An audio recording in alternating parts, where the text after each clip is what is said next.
Welcome to ClipNotes. The movie! Captain America, the Winter Soldier. The plot! Captain America teams up with S.H.I.E.L.D. agents and fellow Avengers to fight the mysterious assassin named the Winter Soldier. The characters! Captain America, Steve Rogers. A World War II medically enhanced super soldier revived to fight for the American way. Black Widow, Natasha Romanoff. A fellow Avenger and super spy with a really patchy history. The Falcon, Sam Wilson. A volunteer at the Veteran Affairs Department. Oh, and also he has big metal wings and lots of guns. Nick Fury. Head of S.H.I.E.L.D., Godfather of Secrets. Alexander Pierce. The head of S.H.I.E.L.D. The Winter Soldier. I don't know, he's a guy. This movie does a pretty good job at picking up where we left off, but it leans heavily on story elements from the Avengers and other Marvel movies. The importance of Nick Fury, the existence of Black Widow, and the questionable reach of S.H.I.E.L.D. would all be lost on you if you weren't paying attention to the other films. But long story short, Steve has been very busy since waking up in a fake apartment in New York City.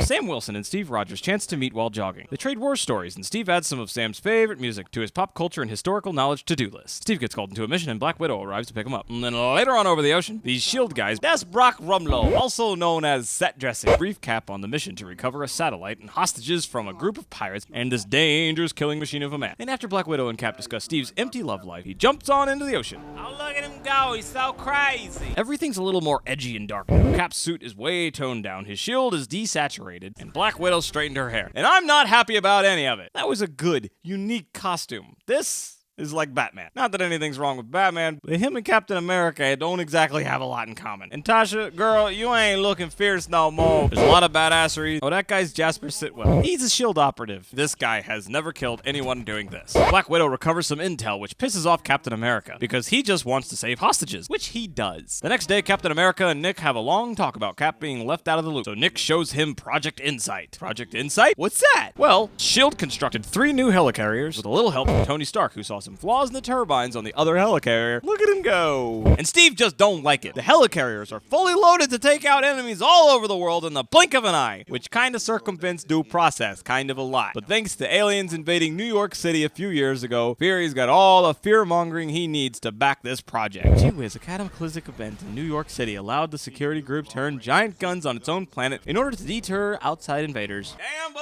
that's a bit on the nose, ain't it? Steve goes to the Smithsonian is not an easy word to say, but Steve goes to that thing. Steve goes on down to the Smithsonian, where they got a whole Captain America exhibit, which recaps the first Avenger faster than a ClipNote can. And on display is everybody's clothes from World War II. Gross! Then he's off to see Peggy Carter. She's not dead, and she looks fabulous for banking 100 years. But she ain't dancing. She has mixed feelings about helping to create S.H.I.E.L.D., and she's got a death cough and the old lady senility. This is bumming me out. Nick Fury checks out the intel recovered from the pirate attack, and he's been locked out by himself. Meanwhile, Pierce is talking with the World Security Council about the pirates. Blah, blah, blah. Nick shows up concerned about the hijacked information and asks Pierce to hold off on the Project Insight launch until he knows what's up with that intel. Steve visits Sam down at the VA, and they talk about what one does after leaving a war. Steve doesn't know what else he would do, and Sam understands all too well. Aren't they cute together?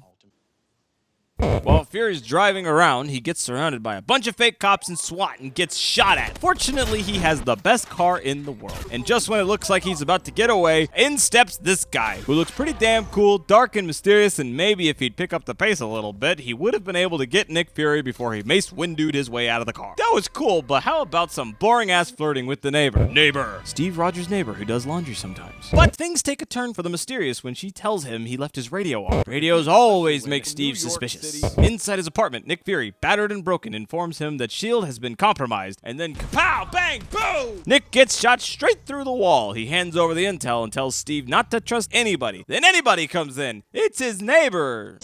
Kate? Oh, her name is Kate.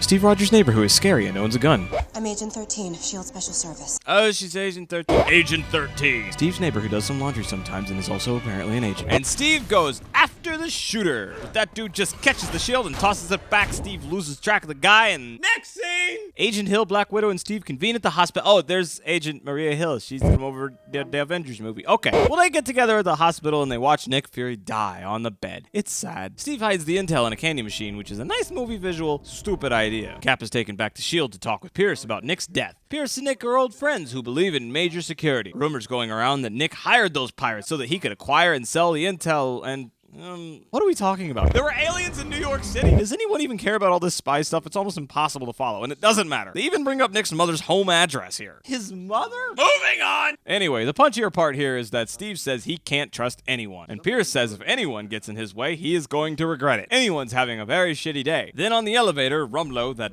vague, boring dick, attacks Captain America, and a team of guys all end up going down. Lots of S.H.I.E.L.D. agents with guns come up after Steve, and he escapes. Pierce tells his people that Captain America is now a fugitive, which just don't jive with Agent 13. Steve goes way out of his way to buy some gum, but Natasha beat him to it. They get in a little verbal haggle over the intel, and Natasha drops this little bombshell. I know who killed Fury. Natasha tells Steve that a mysterious assassin called the Winter Soldier did the deed. He's spooky because people don't think he exists, but he shot her in the stomach some time ago. Meanwhile, there's this cameraman on a bicycle just doing donuts in Pierce's office, like, whoop, going around, going around, going around. Stop spinning! And the World Security Council says Nick Fury is a traitor, and they vote to start up Project Insight anyway. That means lots of big-ass ships in the sky with lots of big-ass guns watching everyone everywhere. Next up, Steve and Natasha are blending in by stopping off at Urban Outfitters for some hipster religious wear, and then head over to a hipster church, and man, Black Widow's good. She manages to hack a MacBook into being an actual computer and uses the display laptop to trace the origin of the super protected information on the Intel device. But men in black SUVs, which is bad guys drive black SUVs, start moving in. So while Rumlow's team is being all Negative on 3. Negative on 2. negative, the Widow gets a chance to show Steve how to spy it up and some other things. Meanwhile, in a completely different Captain America movie, Cap steals a car, and then Black Widow gives him shit for it. Where did Captain America learn how to steal a car? They bond. Next up, Captain America and the Black Widow arrive at the signal source. It's Steve's old training grounds, this place. And there they find a secret bunker belonging to S.H.I.E.L.D., but like old S.H.I.E.L.D., like 70 years old S.H.I.E.L.D. That's quite a mouthful. I know.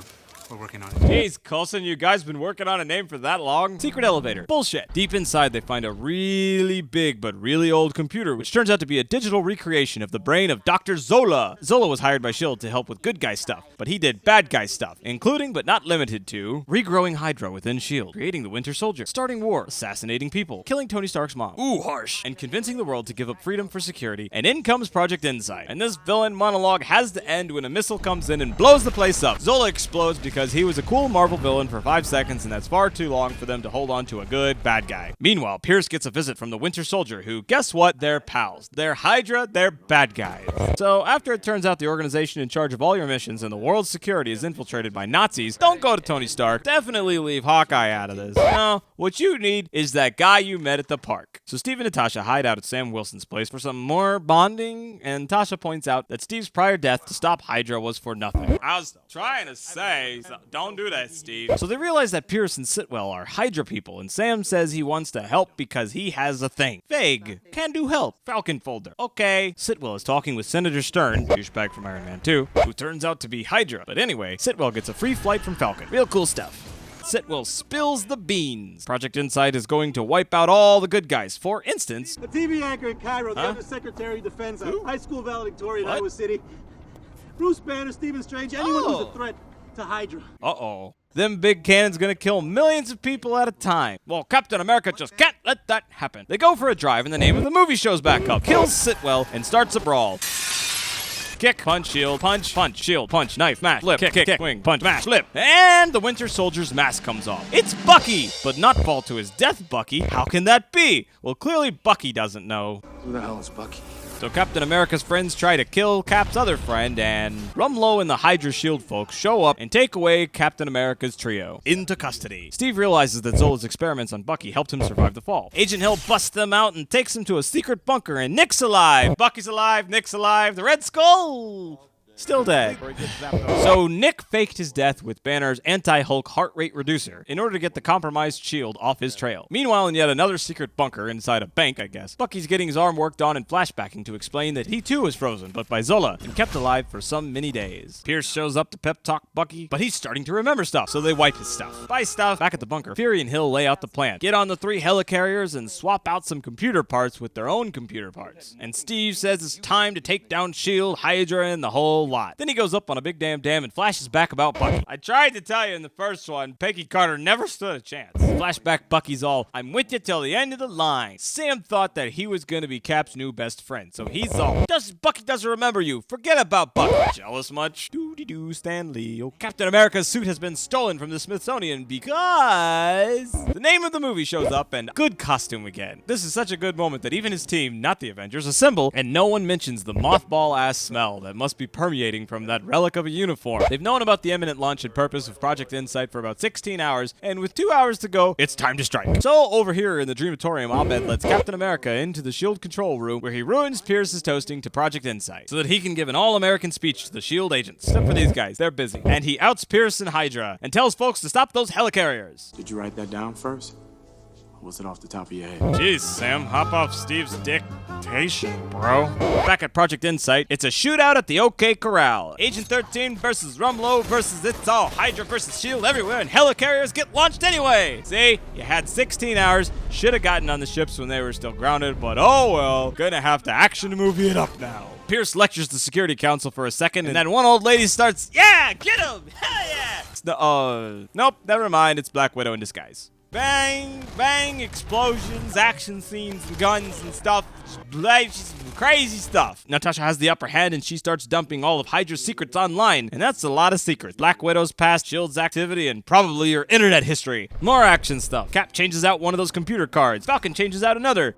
2 down, 1 to go. Thanks, Maria. I didn't want to have to explain that. Then Bucky shows up and Winter Soldier's the place to hell. But hey, Nick Fury shows up too. Quick debate between pals about security, and they unlock the S.H.I.E.L.D. files. And then Bucky goes plucking Falcon's feathers and kicks Cap off the carrier, and they end up on the catwalk. Captain America's got to get through the Winter Soldier here to get the last card swapped out, so it's best buddy fight time. S.H.I.E.L.D.'s files go viral, and Pierce lights up those security badges, getting the upper hand on Natasha, and Nick and Steve chokeholds Bucky. And Rumlow fights Wilson, whatever. Now Pierce ramps up the helicarriers, and Bucky literally busts the Cap and Cap's ass. While Insight targets 20 million people, including Tony, and ooh, the Avengers building's looking good, fellas. See, it's just another reason you guys should have called him, to let him know he was gonna die. But Cap gets the last card in and tells Maria to fire on the helicarriers. But Steve... Do it! Don't but Steve him, lady. When Captain America wants to unnecessarily murder himself in a big-ass aircraft, you let him do it. Ugh, you're worse than Peggy. While Pierce watches the helicarriers start to go down, he takes Natasha hostage, but she tases herself. Hardcore! Nick sees an opening and he takes the shot. Pierce is down, Tasha's okay. Every Marvel movie is allowed one interesting cinematic shot. Here's this one. Bucky is pinned under some rubble in a still crashing helicarrier. Wilson and Rumlow fighting, crashing. Finally, Black Widow gets a decent outfit. Captain America pulls the rubble off Bucky, and they keep on fighting while the ship keeps crashing. Bucky still doesn't remember, but Steve believes in him. He drops his shield. Oh, that was wasteful, Steven. And he just lets Bucky wail on him and gives him the old best buddy code word. Because I'm with you to the end of the line.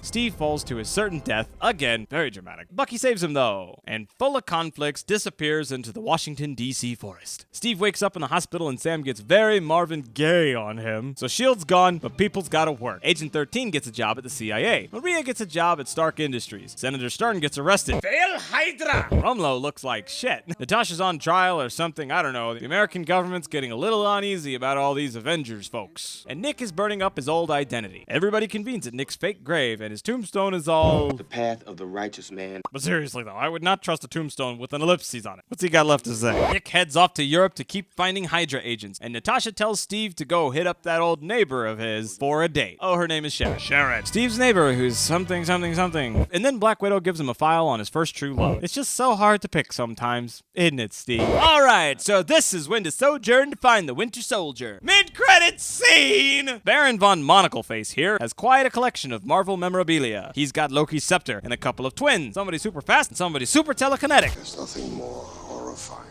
than America. It's pronounced mutant, you copyrighted ding-dong. Post-credit! Bucky's at the Smithsonian. He's at the Smithsonian. He's at the Smithsonian. He's still at the Smithsonian! The end!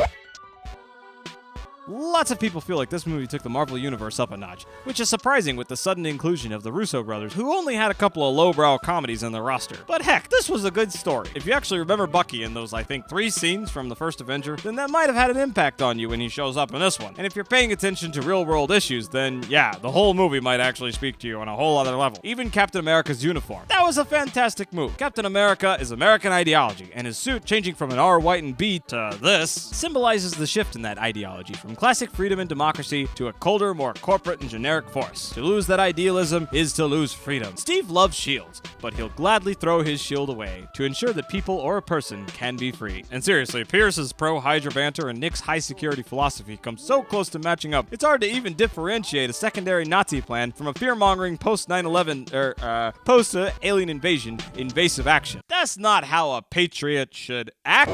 Thanks for watching ClipNotes summary of Captain America: The Winter Soldier. I hope if Captain America ever finds Bucky that they can be civil to each other. What other movies would you like to see summed up? What franchises do you think need ClipNotes so that you can watch upcoming movies without feeling lost? More videos on the way. Say what's up in the comments below, and be sure to like and subscribe to Jabberwatching.